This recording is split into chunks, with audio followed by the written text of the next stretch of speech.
Hello, everybody, and welcome back to Only Stupid Answers. This is the show where we answer your questions about movies, TV shows, comic books, The Last of Us's Oscar nominations, and so much more. I am your host, DJ Woldridge. With me, as always, is Roxy Stryer. Roxy, DJ, how are you this week? you know, surviving. Yay! Yeah, I'm still here. That's got to count for something, right? Listen, I appreciate it. You must be better though, because you're every time I come back from vacay, I feel like invincible. Are you in that place? No, I have been tired of shit all week. It's like all my like endorphins were spent on the trip, and so now it's like the crash, like the it's been a tough week getting back into the groove of things. I don't want to do shit. But listen, we're here. For those that don't know, I was out of town. I was in New York City, having a blast. We may talk about that and what we're into. What you're into, you ask, DJ. Oh shit, thanks for asking. That's our Patreon exclusive show over at patreon.com/onlystupidanswers. We do that show. That's the stuff we can't fit into the main show. We also do a show I do with Sal called Spider-Versity. We also might be working on some new things over at Patreon, so stay tuned over there.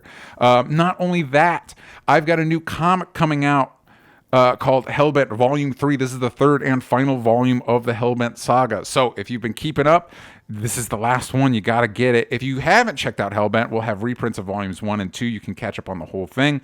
That launches February 7th on Kickstarter. If you want to know this second it goes live, so you have a chance to get some of our limited tiers, some of our launch exclusives, you're going to want to go over to hellbentcomicbook.com and sign up at our pre-launch page. Please. A good launch is good for everybody. Is good for the comic. It's good for you. Good launch. Yeah. Very staunch. Exactly. Happy launch, happy staunch. It's the phrase we all know. So February 7th. Very popular. Very popular. If you're listening to this on iTunes, please give us 5 stars, please, and thank you. If you listen on Spotify, we ask you a question every week. Last week's question was, who would you cast in the rebooted Justice League? I'm not going to read all your answers. I'm going to read some highlights. We got Yeshu Wazalewski, who says Logan Lerman as Superman, Henry Golding as Batman. We got Ray Alvarez, who says Taron Egerton as Superman. Shia LaBeouf as Batman. Interesting choice. What else we got? That would be so weird. It is a choice, especially with where I don't know where Shia LaBeouf where we're Replace Ezra with Shia. I don't know where as a society where we're at with Shia LaBeouf, but that's a choice. He's currently on trial for SK Twigs, so I don't think we've made a executive decision as a society on. Let's replace Ezra with Shia. One trial for a different trial. God damn it. I think they're about to both be accused abusers, or no longer alleged, but convicted.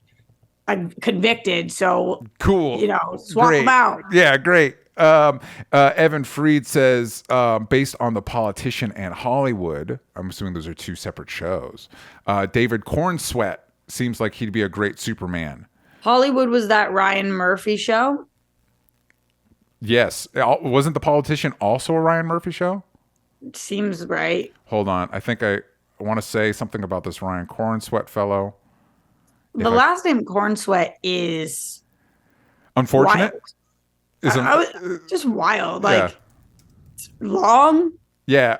And it is one and of you put 2 words together. Yeah. It makes me feel better. Oh, yeah. He's the projectionist in Pearl. He's great in that. And he's very handsome in that. We like handsome boys. We like, especially for our Superman, we like handsome boys. It is when I see a last name like that, it gives me hope because my last name is a little unwieldy. Spoiler alert. So it's like there's hope for the bad last names after all. Speaking of bad last names, transition. I think let us get into news. Let's talk about Oscar nominations. Roxy. You're the nomination queen. You keep up with the awards. You keep up. Well, I am one of the only people that I know on the planet who still really likes award shows. See? So I don't know about being the nomination queen, but I kind of do feel like I am the award show queen in Yes. terms of like I give a shit about the awards. Yes. Do you I genuinely is there anybody else you know who really cares about the awards? Like not for work, not for anything, like they really love the award shows. No. Yeah, I don't know anybody at this No. point. Growing up, yes. Now Yeah. like just don't know anybody. So um yeah, I'm really into the Oscars. The people online are vicious. I mean, When? like Since when? vicious. I don't know whether you want to go through category by Yeah, category, let's go through. DJ. Yeah, let's go through. I got the Oscar page right here. Let's start where they start. Unless you've got a suggestion. Let's start with actor in a leading role. We've got Austin Butler's Elvis, Colin Farrell as from the Banshees of Inisherin, Brendan Fraser from The Whale, Paul Mescal from Aftersun, which I have not seen but I've heard good things, and Bill Nighy from Living, which I've no clue what that even is, but Bill Nighy is great. A lot of the other actors on the on the circuit Yeah. are talking about Bill Nighy's performance. Yeah. I also hadn't heard of it until I heard other actors talking about it. So I really would like to see that. And I knew he was going to get nominated. Everybody, like if you follow any shows that talked about nominations, the honestly, Austin Butler, Colin Farrell, Brendan Fraser, and Bill Nighy were all shoo-ins. Yes. And Paul Mescal was like not an alternate, but like on a short list of who could be that next one. Yeah. And so I thought that this was pretty spot on in terms of what the Globes had predicted, what people had predicted for noms. These were not very surprising. Just totally fine. Makes sense that these were the noms. I have only seen Austin Butler and Colin Farrell in these movies. And from what we hear, Brendan Fraser's kind of like the it guy. He's gonna win from what people are saying. So I've got to check out The Whale before this, but no big surprises here. Okay, so who do you think will win? Who do you want to win? I think Brendan Fraser will win.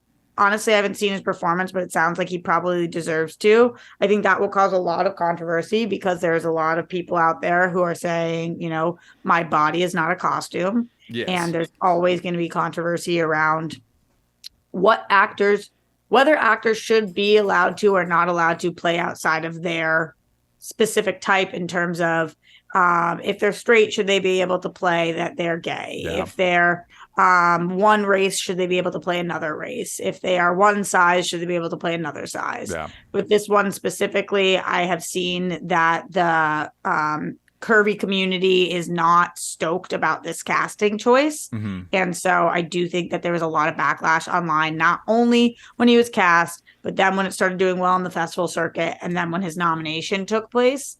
I'm always like, this might be a fucked up comment, but don't blame the actor. Yeah. It's their job. Go after the system, go after the casting system, like whatever it is. But I guess he could have turned it down. I also think, whatever you just said, this might be a fucked up comment as well. Listen, we're doing the best we can over here. Brendan Fraser at this point it's not young Brendan Fraser. Right. And so he has had weight issues, and also the way it is depicted in the movie is that this is a person with a dangerous weight problem, not just an overweight person, and so there is.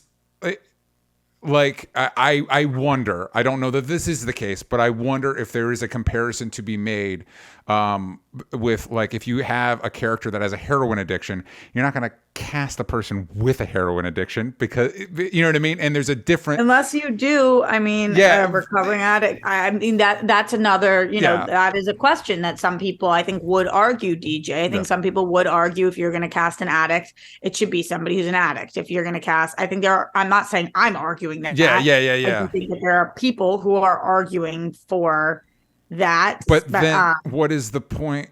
of acting. Of acting, but and as you and I pointed out in certain issues, it's not like there's a clear cut line, and the part of the conversation, it is a conversation, and you and I are not going to come up with the answers. It's just part of the conversation, and it's a messy process, and we as a society will figure it out as we go.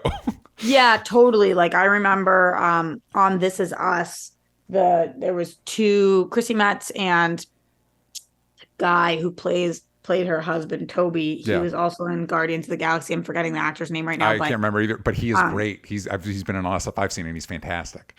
So he was larger when he was cast, but they still had him wearing some kind of a suit, like they literally call it a fat suit. I don't know what the proper name for it is. But as they were filming, he lost a bunch of weight. Yeah. And then it's like, then people were really upset that he had the role online. And it's like, yeah, it's tricky. It's tricky. And like same thing, like you're talking about an addict. Like, so if you get sober, are we not rooting for, like, what is society? How are we supposed to talk about this? So I do think it is difficult. But I also think one of the very positive things about it is that I don't know anybody who is not Team Brendan Fraser in life. Yes. Like, he has had such a challenging go at it, and he really does have the people's vote, like not for this Oscar, but in life. Like, we just want him to win. And so I think that he's going to win. I think that I want him to win, even though I haven't seen the performance. I think that he would give a great speech. I think he's deserving. Of the two I've seen between Austin Butler and Colin Farrell, flip a coin for me. I thought they were both totally good. Totally great. Like, great job. I think for me, who I think maybe should win is, I'm actually inclined to say Austin Butler, because his performance is the movie. Like, the movie doesn't work without him, and it's so and deep. He's still Elvis Presley. Yeah. Exactly. His performance is so deep that he's still that. Like, still, which we did an unbelievable job. He really which did. We could still get it to. That said, who I want to win is Brendan Fraser because of all the things you just said. And also he's really good in it, but it's like all of these, like Colin Farrell and Banshees of Inisherin, it's not a flashy performance, but it's really good. Like, and also I saw, was it Golden Globes, he won something and he was giving a speech. Like, I don't know. He seems like a good dude. Like, it seems like, you know, he when we were younger, there was a lot of controversy around him, and it's like, and also he picks good, because he was in this and After Yang, which also got a lot of buzz. So he's making good choices. Let's move on to actor in the supporting role. We got Brendan Gleeson, also for Banshees of Inisherin. Brian Tyree Henry for Causeway, which I have heard bad things about, but he is a great actor. Judd Hirsch in The Fabelmans, which, God bless Judd Hirsch. I thought he was an old man when I was a kid, and so it's crazy. Whenever I hear like Judd Hirsch is like, he's still around, like, good, because he's great. He's a treasure. I'm just surprised that he's still around.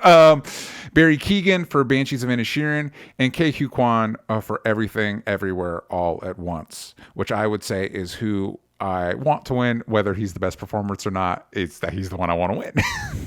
Yeah.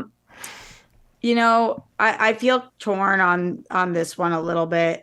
I haven't seen Causeway. I'm stoked that Brian Tyree Henry is nominated, just because I think he's a fucking beast. Yeah. Just so good.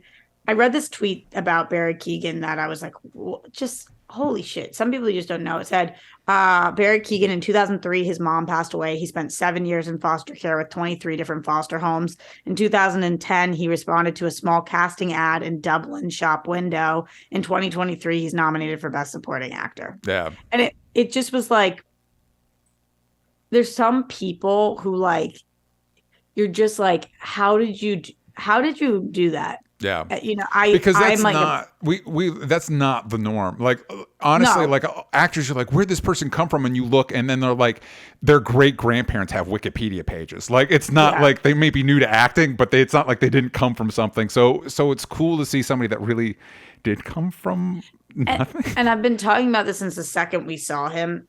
I'm just like obsessed with him, and it's just all over his soul that he was born to do this. Yeah. And I actually thought he did an amazing job in the movie. He's not my choice for who should win. Yeah. But just like, this is why I do love the Oscars, because in 2003, there's just no way this little boy ever thought he was going to be able to do this. Yeah. And like, no matter what, for the rest of the time, nobody can take it from him. He is an Oscar nominated actor. Yep. And I just like, there's something about that. There's something about that validation. And there's something about that like legitimacy to your name and to your person. And I know that the awards are so silly to some, but like to me, there's just like you work your ass off your whole life to try to do something, especially, and this is not no knock on Nepo babies. I know it's been a huge thing recently, but like it isn't as hard if you are a Nepo baby. That doesn't mean you don't have to be talented. And that doesn't mean that I think you should never have a chance in life. Like, but like, if you are not a Nepo baby, to get into this industry is close to impossible. That like, it is, I believe, and maybe it's just because it's our industry, I think it is the hardest industry on the planet to get into from the outside. It's just like there is no main track. There is no I mean, you can bang on a million doors. You could do it your whole life and never succeed. Yeah. I don't know any other job where you do your whole life and you could never ever make it. So just so much love for the fact that he was nominated. Brendan Gleeson definitely deserves the nomination too. Typically, if there's two people nominated from one movie, they split the votes. And Barry Keoghan was in significantly less of the movie. So I think that neither of them really have a shot here. Again, I haven't seen Causeway. I think that we're going to probably end up seeing Everything Everywhere All at Once. How do you say his name? Ke Huy Quan? I don't know. Honestly, I don't know. Yeah. His most recent speech was so amazing. He is like seemingly the most humble, deserving human being. Yeah. And I think he's going to win this. I think he deserves to win this.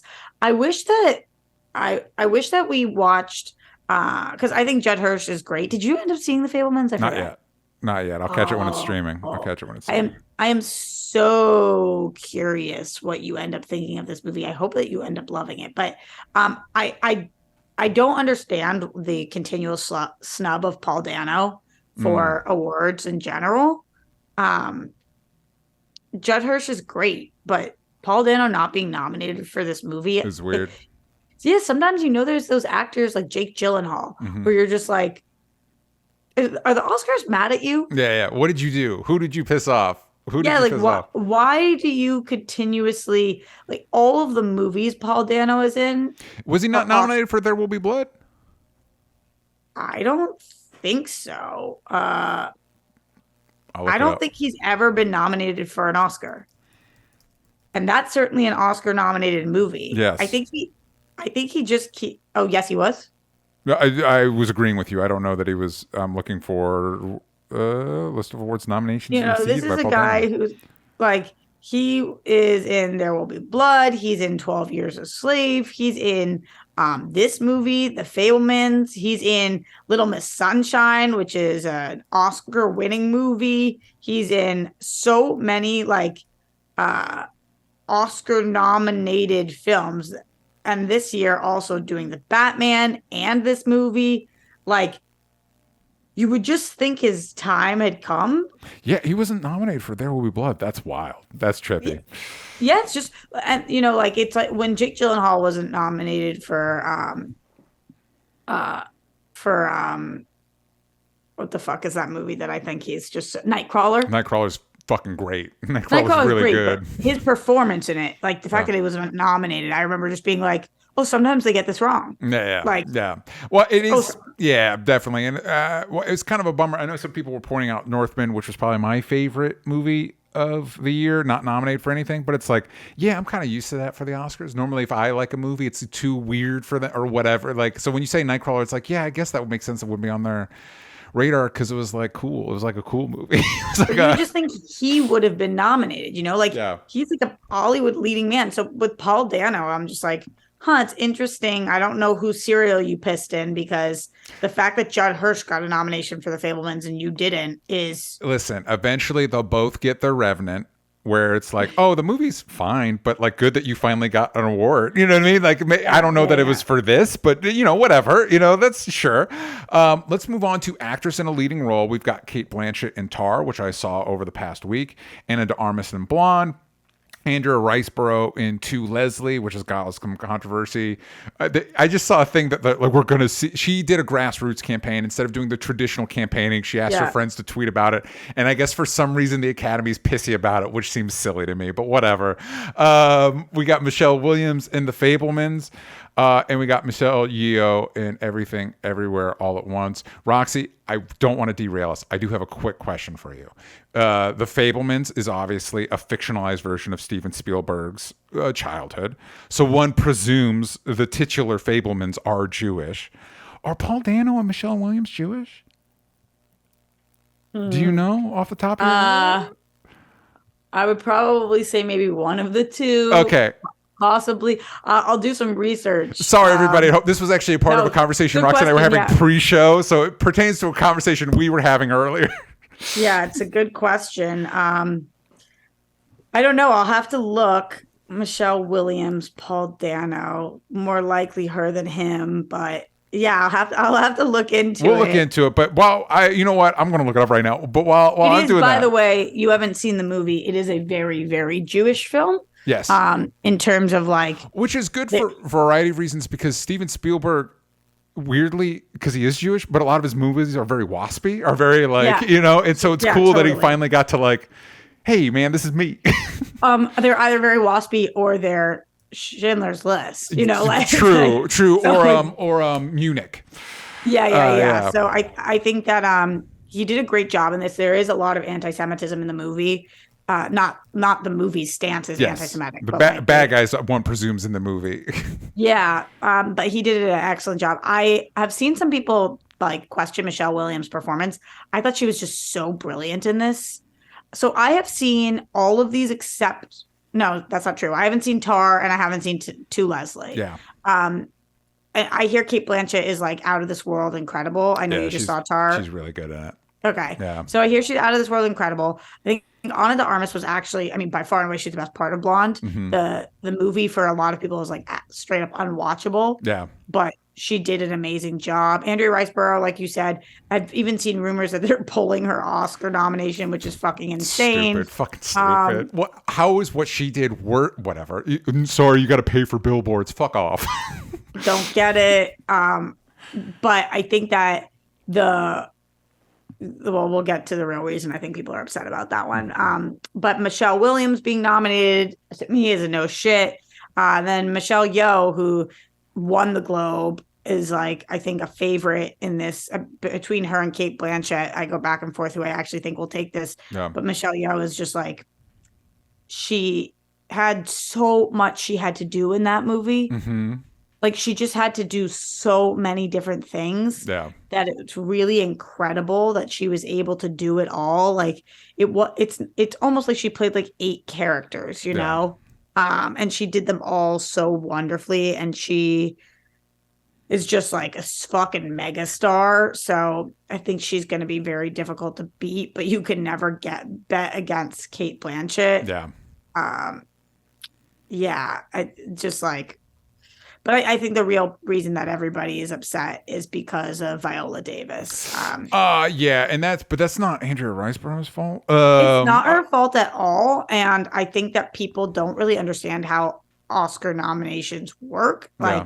It's not like Andrea throws her hat in the ring and then it's guaranteed that she's it and then she knocks out. I haven't seen Viola Davis's movie, The Woman King. I did. The movie is fine. It is weird it's not nominated for more. It does feel like kind of the middle brow epic not feel good, but it feels like something the Oscars read up.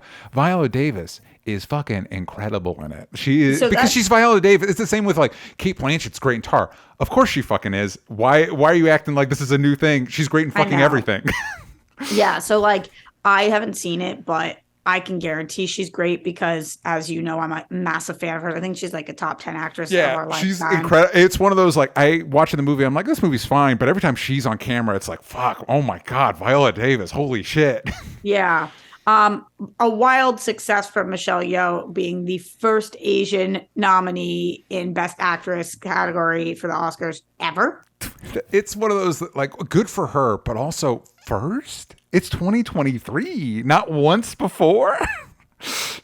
Not one. We're not talking about win. Yeah. Not one nominated. What are we Like, doing? What are we doing? Wait, was it? Oh, because this is leading. Was she nominated for supporting for Crouching Tiger? I have no idea. I Okay. just know that this is the first time that an Asian woman has been nominated for Best Actress at the Oscars. Fucking crazy. Just crazy. I think that Michelle's going to win.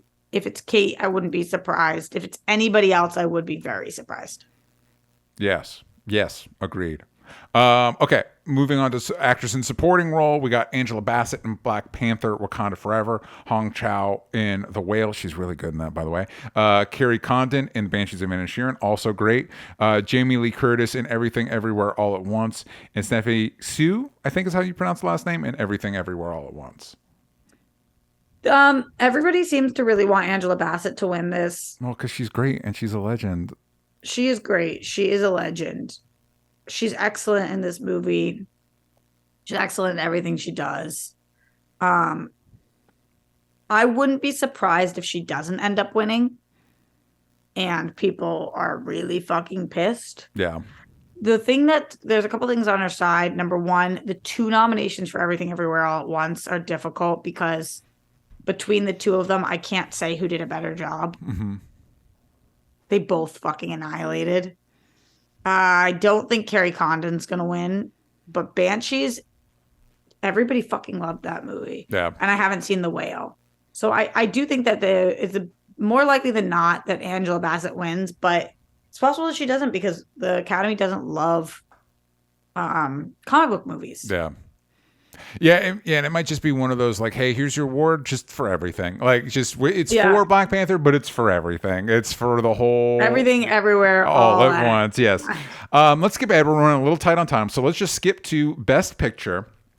We got All Quiet on the Western Front, which I have not seen. Avatar: The Way of Water, which is that's crazy to me that it's on Best Picture. It's already got all the money. Do we need to give it a trophy? The crazier part to me is that it's nominated and he's not. Yeah, Cameron.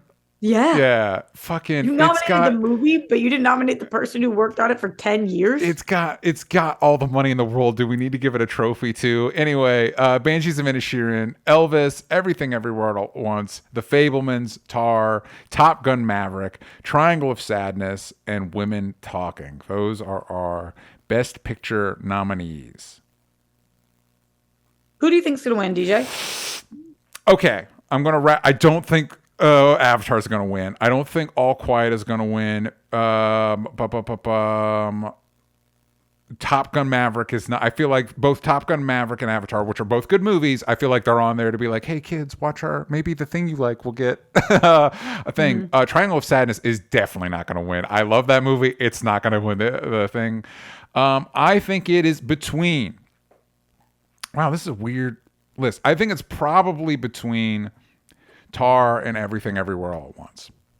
And I think it's going to be Everything Everywhere All at Once.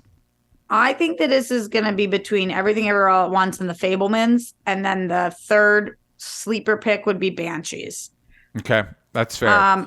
I actually think that they're going to give it to Everything Everywhere All at Once. And I kind of think that they should. Yeah. Because that was, when we look back at this year, I think that will be the movie that people remember the most. Yes. And I've always pitched this. I really feel like the Oscars should be done 5 years after the fact. I mean, you're not wrong. Because you just have no perspective at all. Because sometimes movies that win, it's like, what the fuck? Yeah. Like, do y'all remember The Artist? Like, what? But I would be really stoked for The Fabelmans to win this. I would be so happy. I know a lot of people would be pissed about that. But the movie is it's a fucking picture, bro. Like, that's a movie. Top to bottom, left to right. It is a fucking movie. And the Oscars do like it when you're like, hey, aren't we all great? They do like those movies where it's like, yeah, the movie industry, yay, us. Yeah. All right, we've got a couple questions from the Discord, which if you want to ask us questions in the Discord, you could do that through our Patreon, patreon.com/onlystupidanswers. Boiler Huff, if you had to call an upset to win any category, who or what would it be? What do you think the biggest upset would be? So not one that's already happened, but one that's going to happen with the actual. Like a win. Like who could get the win that you think would like throw people for a loop? And I'm gonna go first, and I'm gonna say Andrea Riseborough. If she wins, I would put that at a 0% chance. Like literally a 0% chance. I mean, there's just no fucking way. Well, because again, this is for those that don't know. This is basically a big popularity contest. Right. So there's a little bit of cattiness there. So I think you're right, but that's what I'm saying. It'd be an upset. You're saying it's a 0% set, and that's what I'm saying. If it happened, it would be a big upset. For me, the biggest upset, not for people, but for me, the biggest upset is going to be when Marcel the Shell doesn't win Best Animated Feature and loses to Pinocchio. Pinocchio's I hear you, and Marcella's great. My wife was watching it on the plane, and it was a reminder, like, yeah, that's great. But Pinocchio's really good, Roxy. I know, people love it. But if Pinocchio wins, I will be very upset that Marcel the Shell lost. Yeah, okay, that's fair. If anything else wins, I will throw my computer. There you go. If Turning Red beats Marcel the Shell with the beast that is Pixar, I'll just be like, fuck you guys. Yeah. I like Turning Red, but like, fuck you guys. Yeah. Okay, Mike Joyce asks, what film/actor are you rooting for the most to win an Oscar this year? Who are you rooting for the most? Literally Marcel the Shell. Marcel the Shell, there it is. Which if you haven't checked it out, you can probably rent it. It's good. It's real good. Check that shit out. Cool. Those are our Oscar predictions or thoughts or whatever we just did. So we're going to go on a quick ad break and we'll be back to talk about The Last of Us. We are back. You missed fun plane stories. Unless you were watching live, which you can do over Patreon. Go to Patreon. We're going to talk about The Last of Us. This is the HBO adaptation of the hit video game series created by Craig Mazin and Neil Druckmann. We're talking about episodes 1 and 2. Episode 1 was When You're Lost in the Darkness. Episode 2 is Infected. Roxy, we all know, well documented how much of a gamer you are. What do you think of The Last of Us on HBO? Just can't believe how accurate it is to my experience playing the game. Yes. It's like sometimes I feel like I'm back on my couch hitting the buttons. Which one? Which buttons? A and wrong. B, up and down. X and square. Y. X and Y. X and Z? It's PlayStation, so it's X and square and circle. It's shapes. Square and triangle, man. Yeah, I feel like yes. Like every time like Ellie moves, I'm like triangle. Yeah, exactly. And, you get it. Yes. And then when the flower people come, I'm like square line. Yeah. Which is what they're called in the game, the flower people. Yes. Yeah. Yes. What are they called? I thought they were called the crackers, but they're not. Clickers. The clickers, yeah. The clickers, and I'm like click, click, boom. Yeah. And then I'm like RL, LR. LOL. LOL, LOL, joystick up, RR, RRR, not to, square. Yeah, where's that nomination? That's my biggest upset. Anyway. Yeah, that totally. But at least RRR. Yeah. I mean, at least not to. Yeah. Okay, so I don't know shit about the video game. My brother actually, this has been really fun for us. This is why I do love television, DJ.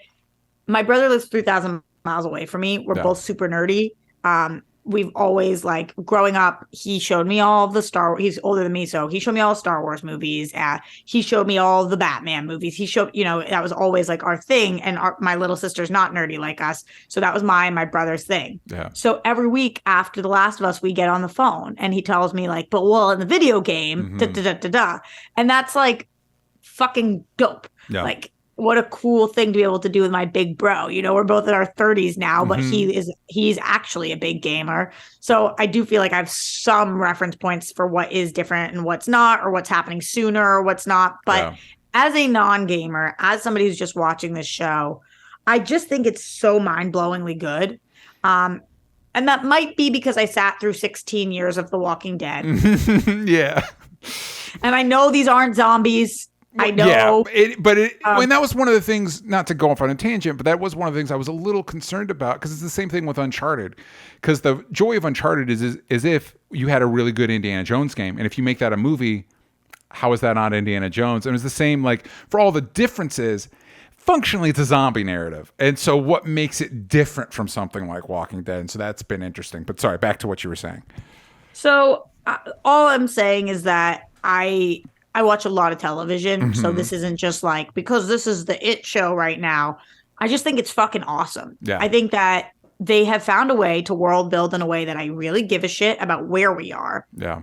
And more importantly than caring about where we are, I care about every character on this show. Which is like, how'd you guys do that? Yeah.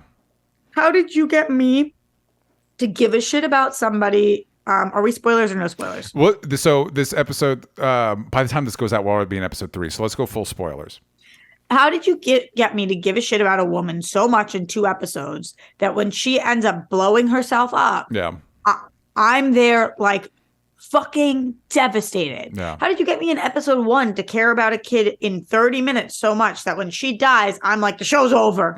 Like, it's just, I think that they have locked us in. This to me is like, you put your fucking phone down, you watch the goddamn screen, you just pay attention. And at the end of the day, I think it's because it feels, and this is so weird, but like more realistic to our world. Yeah.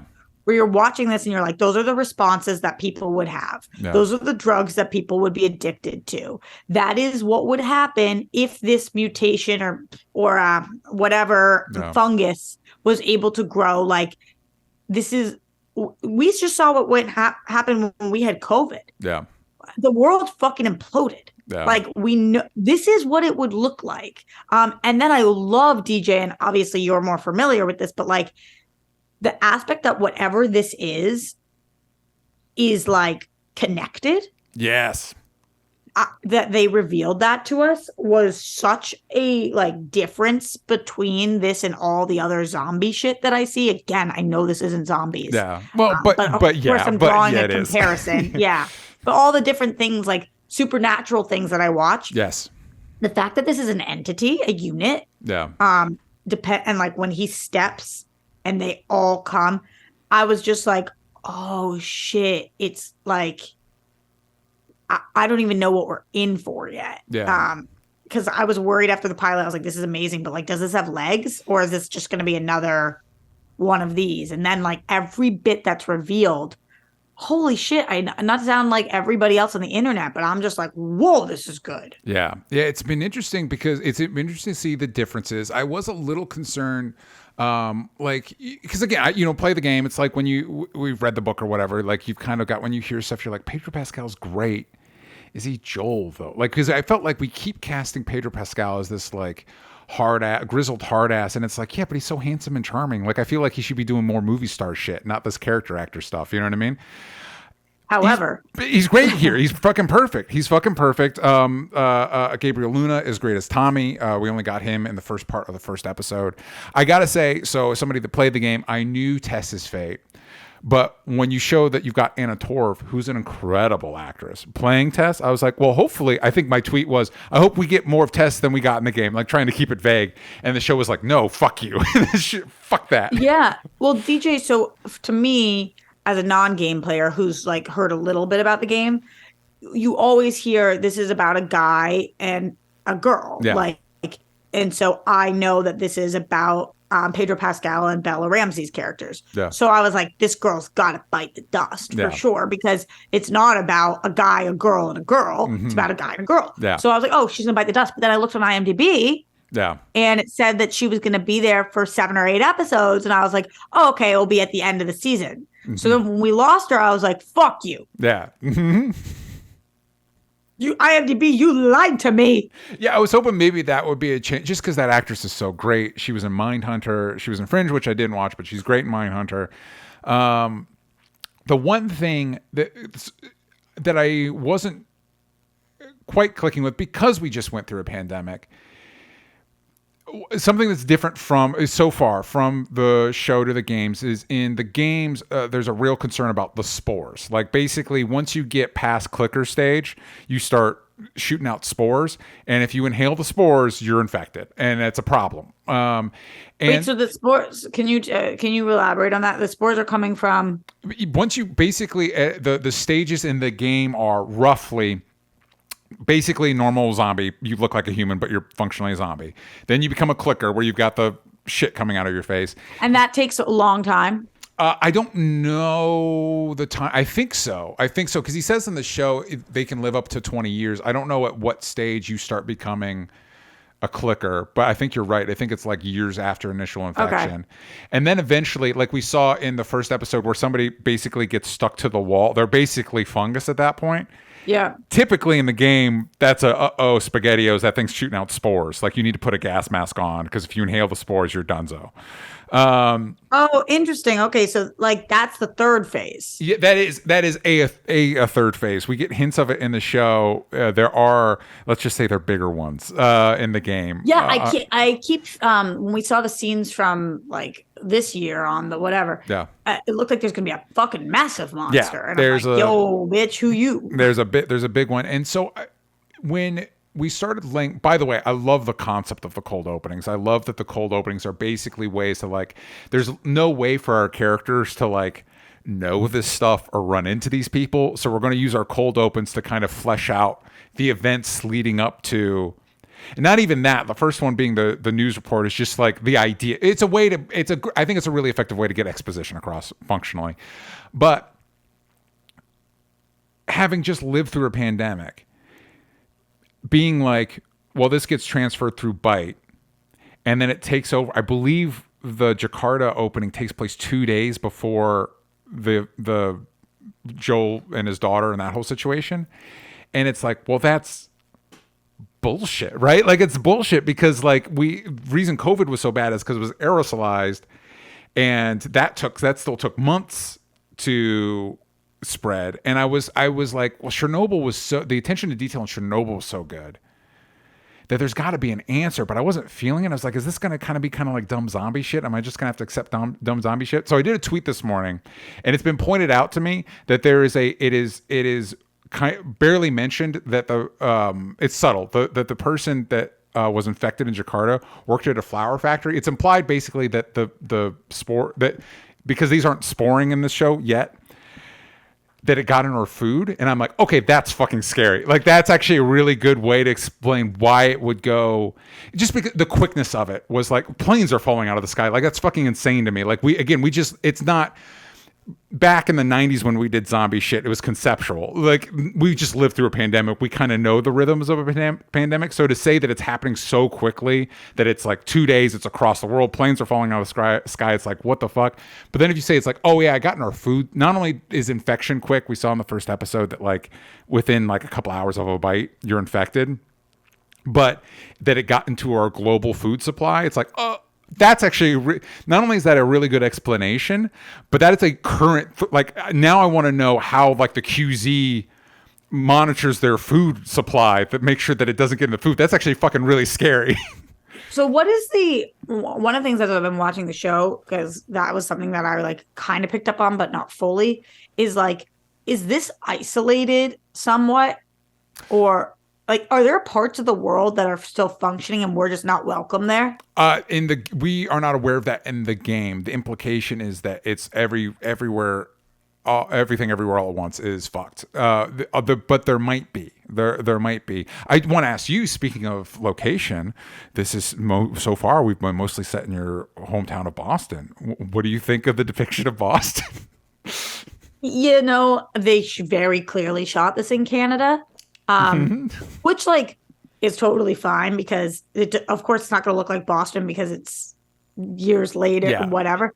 But I do wish there was a little more Boston to it. Yeah. Like we saw one Red Sox hat and I was like, go Sox! Like, but this is in Boston. So I do think it would have been cooler to see like the Sitgo sign, like any of our landmarks Yeah. or anything that was like Boston or some accents or like more Boston stuff. I understand we're in apocalypse or Yeah. what. Not again. I don't know what to call this. We're Yeah. in a whatever the fuck. It this literally called. is. It literally is. And I think that's one thing that I do think differentiates it from stuff like The Walking Dead. It is literally a post-apocalypse. Like we Yes. are in the. It's not in the heat of the things. It happened, and now we're living with the results. Totally. I mean, the closest thing to the truth of Boston is the fact that they're taking painkillers. That is a fucking epidemic there. But like, I do think it would have been cooler. You might as well have been in Florida or like, Yeah. so, you know, there's like no Boston to it. And it was not shot there and it's years later. So it didn't bother me, but it would have been really cool as a Boston girl to see, because they referenced it at some point and I was like, y'all are in Boston? Mm-hmm. Like, can you give me anything? Like, can we get like the Lenny Zakem Bridge? Can we like? Is there any? There's just ways that you could have been Boston. We have bridges, we have famous buildings, we have landmarks, we have like an accent. There's so many ways to have it be Boston. Yeah. That they did. The fact that they literally had one hat, and I was like, oh yeah. I was like, okay, well, Yeah. I guess it doesn't matter, but.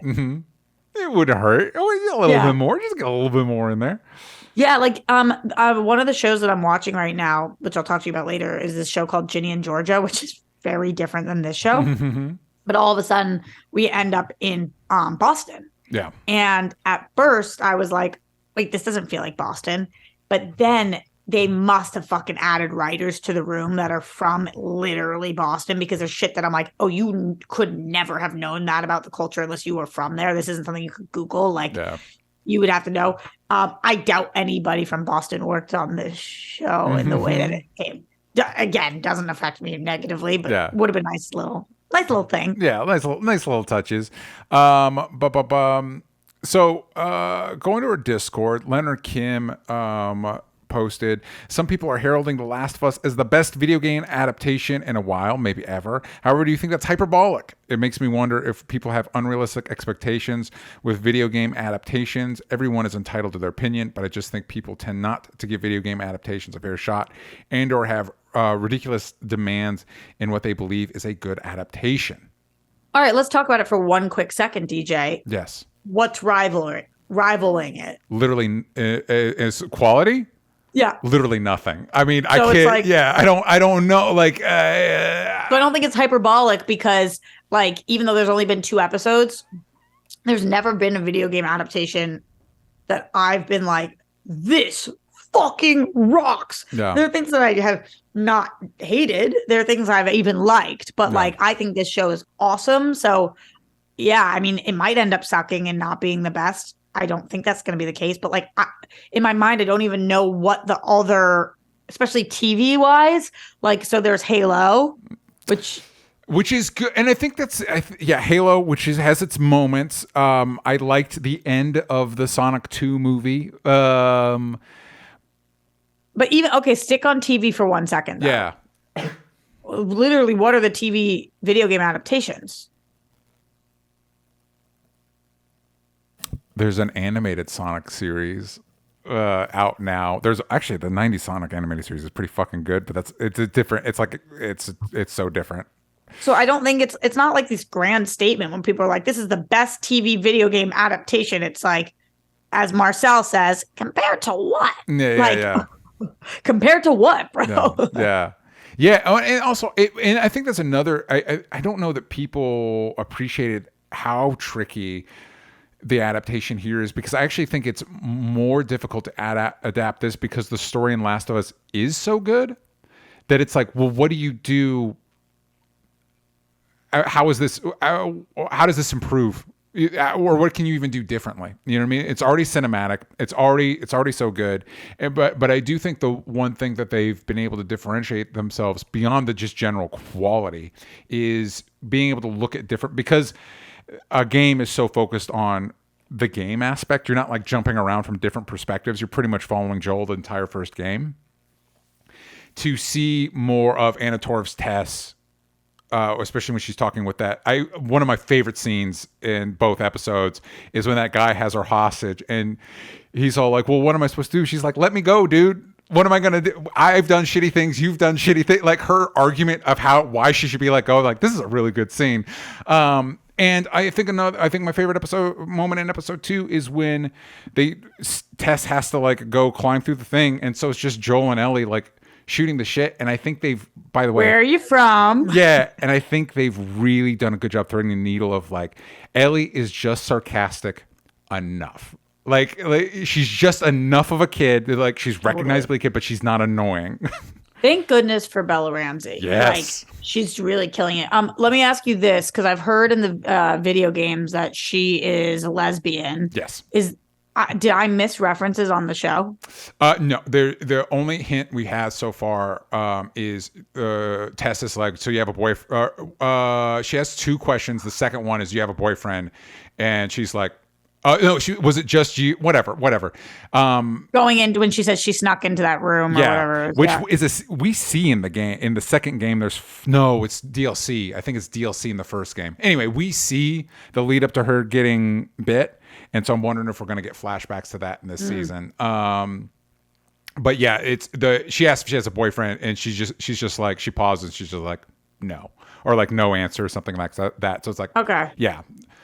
And how old is she? The actor, the character is 14. How old is Bella Ramsey? Because she showed up on Game of Thrones looking like she's 8. Yeah, and that was a while ago at this point. She's 19. Wow. Yeah. She's fucking dirty. Yeah. Like, I would not be surprised one bit if she gets herself an Emmy nomination for this. Yeah, she's so fucking good. And then she's fucking good. And she's very it's very difficult on these shows to be teenage annoying, but not be an annoying character. Yeah. Like, you are true to being a teenage, angsty, punky, bratty, but like ballsy bitch. Yeah. But a lot of times on shows, when you see that, you're like, oh, I don't want the kid on screen anymore. Get the fucking kid off screen. Yeah. And here I'm like, yep, girl, I want you. Like, oh, I love her. Yeah, because it's tough. Because in the real world, teenagers are the worst. It's not their fault. We've all gone through it. It's just they're the worst. They're just the worst. But I like that the show takes the pains. Not only is Bella Ramsey great, not only but stuff like in the first episode where she sees that the song that plays on the radio is a code, but she doesn't know what the last one is, and then she basically tricks Joel into revealing. It's like, yeah, this character's smart. But then you have moments like, or when she realizes that Anna's character has been bit. Yeah. And like Joel doesn't see it ever, and she's like, "Oh shit, she's been bit." And I was like, "Oh, you're an observant little kid." And then you got moments which, as we see later in the episode, and it's true in the game, the amount of sound you make is a very key play mechanic. Like, you want to be quiet, so when she's over there like dinging the bell, it's like, "Fucking quit it, bitch! Fucking cut it the fuck out." I loved that line. I'm sure this came from the video game. He says, "From here on out, we're gonna be silent, not quiet, silent." And I was like, "Ooh, I felt that." Like, when you know, it's not like it's like, shut the fuck up or we die. No words. I was watching it with my wife, and the second the clicker showed up, I'm like, these fucking guys, these motherfuckers, man. Because something that's different in the game, Joel gets in a little wrestling match with the clicker. That's not how shit goes in the game. Those motherfuckers get you, you're done. Yeah. Okay. Yeah. They're not. They looked good. They looked good, and I do like. And something that's different in the show that I think is really compelling, like you were talking about, is the fact that they're connected. That is not something that they really discuss in the game, but that scene where we see the sun pass and they all move, it's like, and then the concept of like, oh, you step on a mushroom across town and you might wake them up. It's like, that fucking sucks. That's awful. I know where you are. The way that they shot too, her trying to get the lighter to go. Mm-hmm. And you know, ultimately it's going to work, because otherwise it doesn't make sense, the whole setup. Yeah. But in the moment, you're like, holy shit, is this bitch not going to be able to do this? Yeah. Like, and died for nothing, even though she would have. Yeah. I also really like the hair, makeup, and like the whole team in terms of, I just like, so often we see this so glamorized. Yeah. And I'm like, we're in a fuck. Like, who the fuck's putting on under eye concealer? You know, it just looks really raw and real. Yeah. Wow, I'm really liking the show. I think it is the best show on TV right now. Yeah, 100%. Check it out. You got HBO. Check it out. Roxy, before we go, time to wrap up.